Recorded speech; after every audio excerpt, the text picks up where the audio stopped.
bom predstavil problem, ki smo ga zaznali preteklo leto na Goriškem. Namreč v Novi Gorici je povpraševanje po novih in starih stanovanjih bistveno večje od ponudbe. V Gorici, sosednji Gorici, pa je ravno obratno.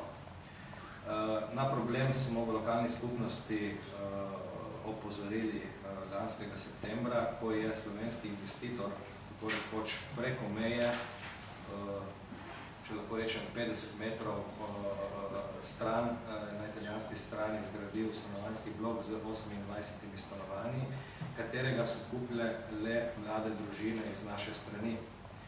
Po mojih podatkih je teh mladih družin in parov veliko, ki se odseljuje v sosednje Gorico, predvsem zaradi cene stanovanj. V Novi Gorici je povprečna cena starega stanovanja med 1800 in celo 2200 evri, novih stanovanj pa 2400 evrov dalje. V Stari Gorici je cena stanovanj se giblje med starih stanovanj med 1000 in 1400 evrov, novih stanovanj med 1500 in 1800 evrov.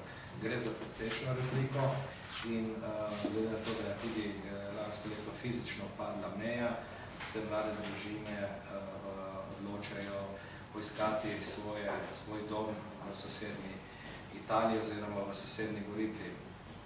Ugodnosti, ki jih tam imajo, so precejšnje. Moram povedati, da regija Friuli, Venecija, Giulia mladi družini subvencionira za nakup prvega stanovanja med 17 in 25 tisoč evri.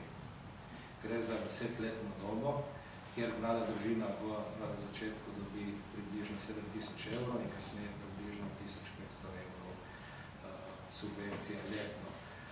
Funkcionalni stroški stanovanj pa so tam približno enaki, če ne manjši kot v Novi Gorici. Mi smo pa na ta problem opozorili lokalno skupnost, lokalni stanovanjski sklad, da se resno sooči s tem problemom.